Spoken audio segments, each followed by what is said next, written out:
everybody, Airborne here, hijacking Tyler's phone to show off Tyler's deck profile.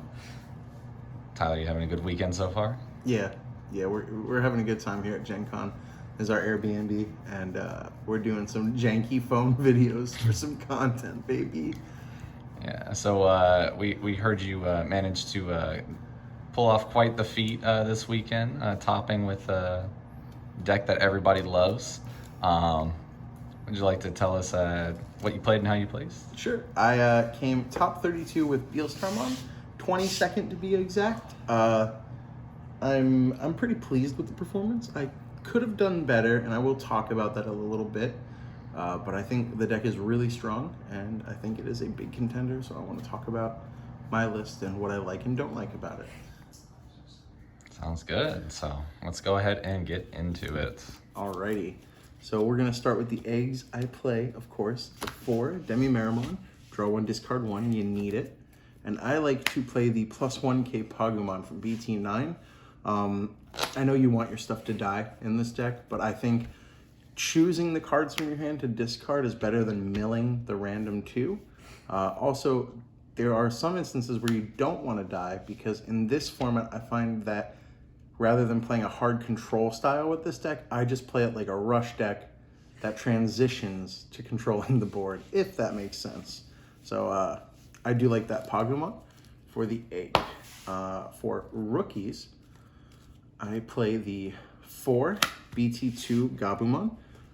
This is like the rookie you always want to open with. He just feeds your engine and helps get you to where you want to be. I do play the 4 Gazimon. Gazimon, putting double Gazimon on the board against most of the top decks will just put you really far ahead. And when you're playing decks that you don't need the Gazimon on the board for, you have 3 Gazimon X Antibody.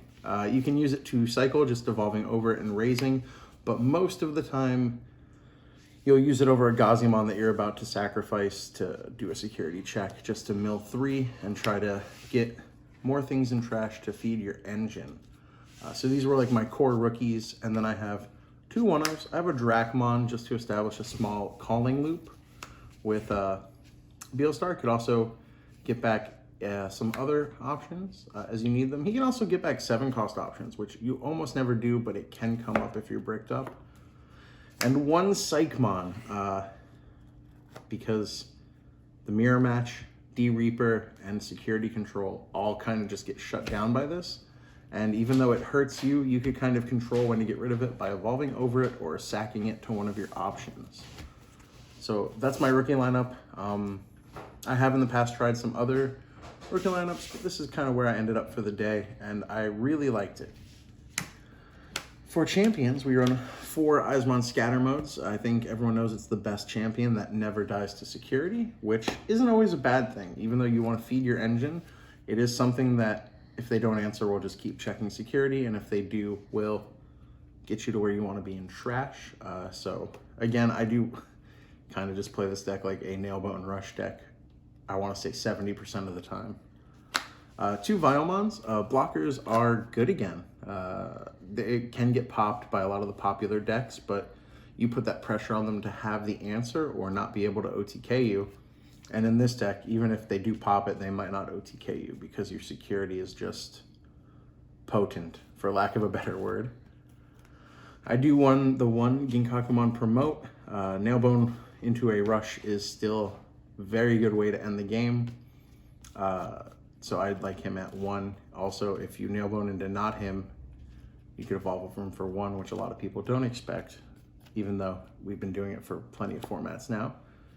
And I run 1 Dobermon because early game Dobermon feeds your engine really well with no other pieces, and it can recycle itself, so you can just keep doing that if you're kind of bricked up, and it helps a lot. My last one of in the champion toolbox spot is Ogremon, and Ogremon pummel whacked so many people today.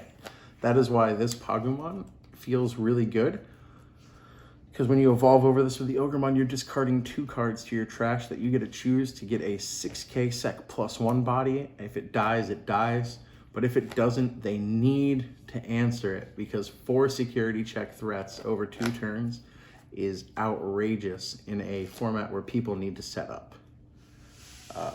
Other than that, I play Goth Mommy herself, Beelstarmon. She's got guns and also bullets. So she reduces her cost. You want to fill your trash so that you play her as cheap as possible when you need to toolbox your way to whatever answer you need.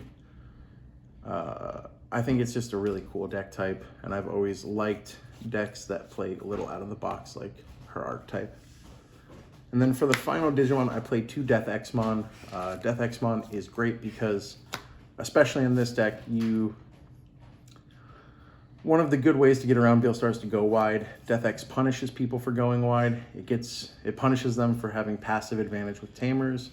It can be recycled with Calling because it is purple. It can evolve over Beelstar, which no one ever thinks about. So you just catch them by surprise because they're playing around it after they see it game 1. They only got 1 Digimon on the field, and then just for 6, you wipe that 1 Digimon. It comes up.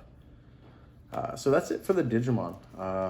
I think this lineup is where I'd keep all of, I don't think I would change any of these Digimon, maybe add some too, but I think the Digimon lineup is very solid in this deck, and I love it. For options, I play 3 of this card, Calling from the Darkness. I think that it should probably get limited. I think it is the only card that does what it does and generates this much advantage, especially the fact that if you don't have a Digimon on field, you can just get 2 back. So it becomes an extensive +1, which card game players know is busted. You could recycle it with Dracmon too. You can get back the thing that you sacrifice it to, though you won't get on deletion effects. In the case of if you get it back with this, it's so you can't sack your Eismon, get it back and still get all of its effects. But you can play a Beelsmon for cheap and then pop this to get it back and play a Beelsmon for cheap again. I play a 1 of Deathclaw. I did this just in case I ran into any sort of floodgates. And in this format, when the OTK decks kind of brick up, they do tend to raise up and maybe evolve to just a level 4 in order to try and regain some sort of consistency. And sometimes when you're jamming Eismon survives, you need a way to kill it. So it's one of these 4 cards for cheap, and then you will fill your engine. I played 2 Missed Memory Boost. Memory boosts are really good this format because no one has any way to interact with them. This fills your trash and lets you draw 1. It's a good way to pass your turn early without passing too much memory. I'm a pretty big fan of this at 2, although it is probably the least necessary of the option cards. And then for the 7-cost engine cards, you have 3 Nailbone. I would never run this at less than 3. This is also the last card I discard from my hand because sometimes you just want to play it for 7 to set up big turns. I prioritized setting up lethal more than answering their board by just going wide. I tend to see that people play less favorably into that. I ran 4 Fly Bullets because it is good generic removal. The only time it doesn't help is if it's a level 7 or it doesn't have a level, like in D Reaper's case. But overall, it's just good removal. Probably your main target for Beelstar in 80% of the situations. I played 1 Happy Bullet Showering. It is just another piece of removal in a tall stack format. It answers the 1 body, and it can answer a level 7, which does come up.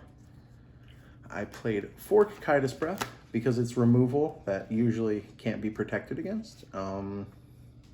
We are playing the blue package, so Kikaitis Breath is a very strong blue card. And then I am playing 2 Howling Crusher. I made the meta call to go with 2 because I thought that Wargrey X might be super popular at this event, but I don't think I saw a single person playing it. And this card actually lost me, maybe not a match, but it definitely lost me a game.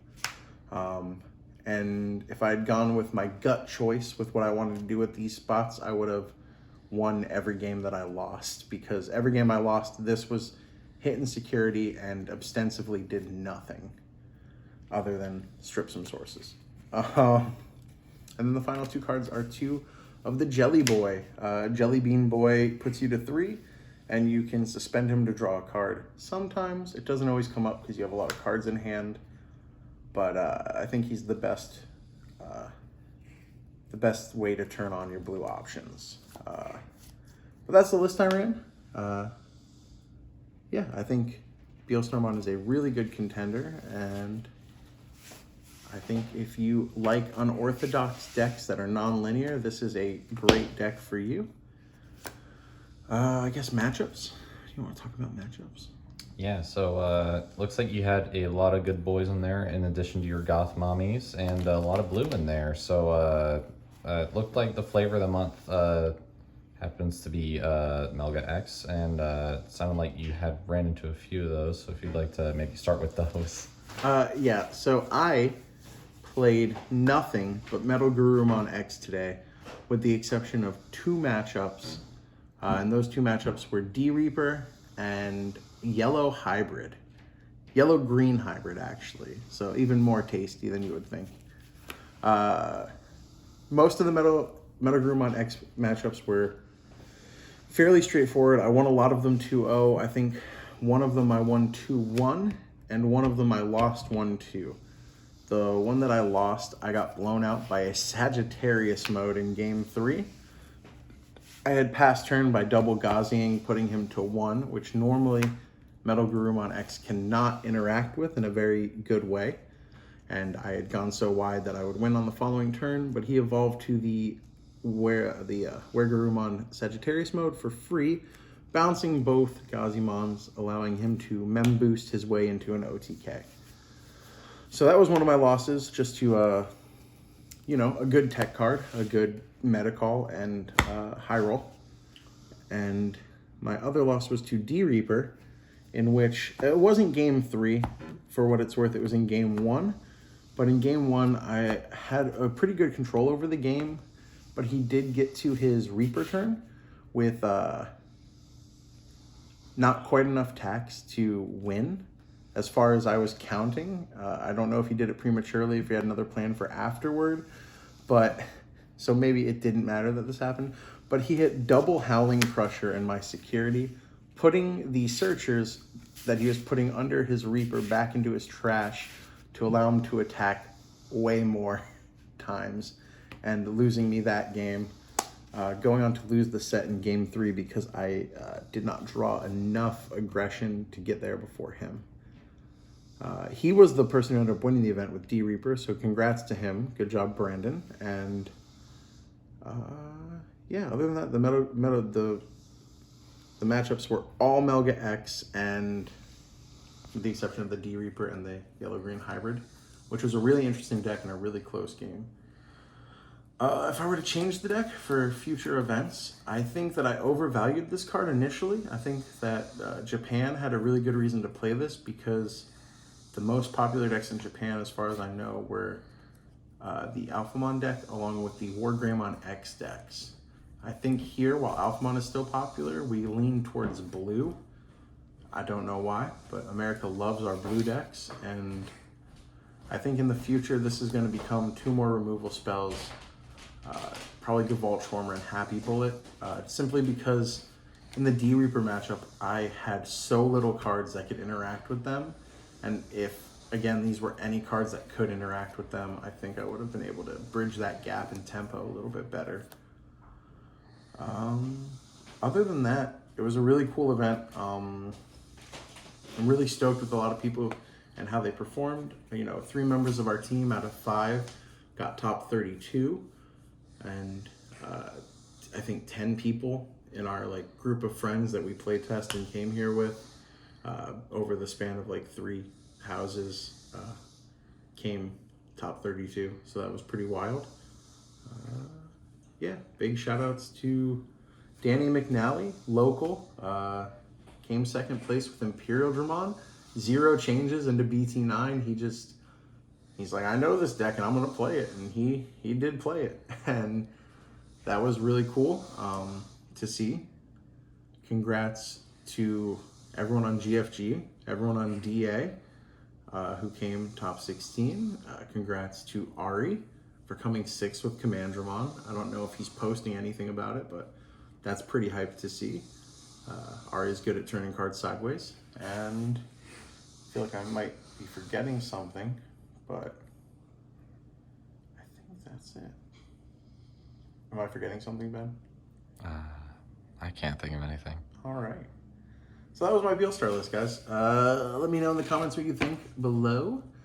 And like, comment, subscribe, do all that YouTube stuff. Maybe this is, I don't know what order these are. I'm going to upload all these tonight. Other than that, thanks for watching. See you guys.